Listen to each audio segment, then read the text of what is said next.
तेजस्वी यादव को happy birthday कर दिया कि नहीं आपने आज? अभी कर देते हैं। देखिए, आपके चैनल में करोड़ों लोग देख रहे होंगे। मैं कहता हूं तेजस्वी जी, आपको बहुत बहुत जन्मदिन की शुभकामनाएं और आप दीर्घायु हों और सदैव स्वस्थ रहें। ये तो एक परंपरा है। जन्मदिन चाहे आपके पार्टी के किसी नेता का हो या जन्मदिन चाहे किसी विपक्ष के नेता का हो, विश तो करना चाहिए। बिल्कुल आपने कहा, मैंने विश कर दिया है। ठीक है, मैंने राजनीतिक सवाल पूछा नहीं, आपने राजनीतिक जवाब दिया नहीं, बहुत अच्छा। राजनीति की बात अब करेंगे, क्योंकि पहले इन एग्जिट पोल्स के अनुमान के आधार पर हम कुछ आंकड़े सामने रखना चाहते हैं।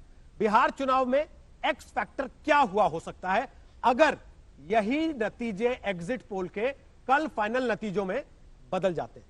सबसे पहली बात यह कि क्या जो एंटी इनकम्बेंसी, सत्ता विरोधी लहर इन अनुमानों में दिख रही है, वो केवल जेडीयू के खिलाफ है, नीतीश कुमार के खिलाफ है, या फिर पूरे एनडीए के खिलाफ है, बीजेपी के भी खिलाफ है?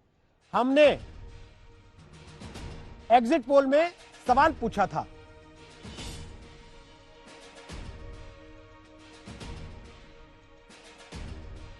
हमने जो सवाल पूछा लोगों से, वो सवाल यह था कि आप एनडीए की सरकार बनाना चाहेंगे तो क्यों चाहेंगे? तो लोगों ने कहा केंद्र सरकार के अच्छे काम के कारण 43%, मोदी जी के कारण 29%, फिर या मजबूत सरकार के लिए 10% और राज्य सरकार के कारण लोगों ने कहा मात्र 8%। यानी कि सीधे सीधे तौर पर राज्य सरकार के प्रति नाराजगी इस सवाल के जवाब में दिखाई दी। बिहार चुनाव का दूसरा एक्सपेक्टर, क्या युवा की वजह से तेजस्वी यादव को फायदा मिला? युवा वोटर की वजह से। एक्सिस माई इंडिया पोल में हमने जब लोगों से सवाल पूछा, उसमें उम्र के आधार पर जो आंकड़े सामने आए हैं वो ये बताते हैं कि 18 से 25 साल की उम्र के जो वोटर हैं, 34% एनडीए के पक्ष में गए, लेकिन 47% वो महागठबंधन के पक्ष में गए। 26 से 35 की उम्र के जो वोटर हैं, 36% एनडीए के पक्ष में गए और 47% महागठबंधन के पक्ष में गए। 36 से 50 की उम्र के जो वोटर हैं, उसमें 42% महागठबंधन के पक्ष में गए, एनडीए के पक्ष में गए, और 41% महागठबंधन के पक्ष में गए। और जब 51 से 60 की उम्र के वोटर को आप देखते हैं तो 45% एनडीए की तरफ और 40% महागठबंधन की तरफ। यानी जैसे जैसे उम्र बढ़ती जाती है, वोटर का रुझान एनडीए की तरफ को बढ़ता जाता है। संबित पात्रा जी, पहली बात, सीधा सवाल कि जो रुझान अभी एग्जिट पोल के अनुमान दिखा रहे हैं, अगर वही नतीजों में तब्दील होते हैं तो ये नाराजगी केवल बिहार की सरकार से है या पूरे एनडीए से है? केवल नीतीश कुमार से है या आपसे भी है? देखिए रोहित जी, व्यक्तिगत रूप से मैं मानता हूं कि प्रवक्ता को कभी भी 2 बार मार नहीं खाना चाहिए, क्योंकि मैं प्रवक्ता के नाते बैठा हुआ हूं।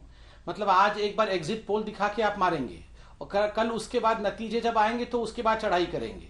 मुझे लगता है कि जहां तक नतीजों का सवाल है, नतीजा यही आने वाला। नहीं, आप ना ये नहीं मान रहा, उसी पर उत्तर दे रहा था कि आपने बीच में ये सवाल पूछ लिया। जब आपने ओपिनियन पोल में दिखाया था कि हम 147 सीट लेके आ रहे थे, उस समय भी हमने कहा था कि हम तो दमखम के साथ लड़ेंगे। और ठीक है, आपने ओपिनियन पोल दिखाया है, हमें विश्वास है। और आज भी हम कह रहे हैं, हमने दमखम के साथ चुनाव लड़ा है। और जहां तक कल के नतीजों का सवाल है, ठीक है, आपने अच्छे एग्जिट पोल किए हैं, कई चैनलों ने किए हैं। कहीं भिड़ंत दिखा रहे हैं तो कहीं पर किसी को आगे किसी को पीछे दिखा रहे हैं। कुछ घंटों का ही विषय है, कुछ घंटों के बाद नतीजे आने चालू हो जाएंगे। तो अभी से मैं क्यों इस पर संशय व्यक्त करूं और क्यों मार खाना शुरू करूं? कल तक का इंतजार करते हैं। क्यों, हो सकता है कि मुस्कुराने का मौका भी मिले, ऐसा भी तो हो सकता है ना। फर्ज कीजिए यही नतीजे आते हैं, तब मैं अभी से फर्ज करके क्यों चलूं?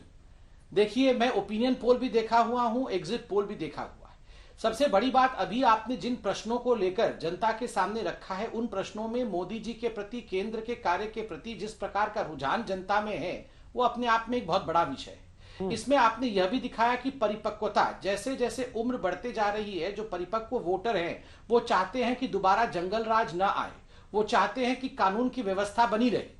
और देखिए, गणित भी कहता है, क्योंकि इससे पहले के 2 चुनावों को हम सबने बैठ की समीक्षा भी की है और देखा भी है, 2015 के विधानसभा के चुनाव को और 2019 के लोकसभा के चुनाव को। यदि आप जेडीयू और भारतीय जनता पार्टी के वोट प्रतिशत को जोड़ेंगे तो पाएंगे कि लगभग 40 से 45% का वोट शेयर हमारा रहा है अमूमन।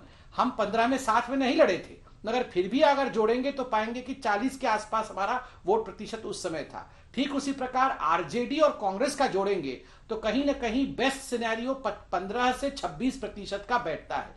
अब इसमें कितना एडिशन और सब्सट्रैक्शन होता है और वो कितनी सीटों में तब्दील होती है पूरा ये समीकरण, ये कल मालूम पड़ेगा। थोड़ा इंतजार करने की आवश्यकता। ओके, नमस्कार, मैं हूं अंजना ओम कश्यप। हमें उम्मीद है ये वीडियो आपको पसंद आया होगा।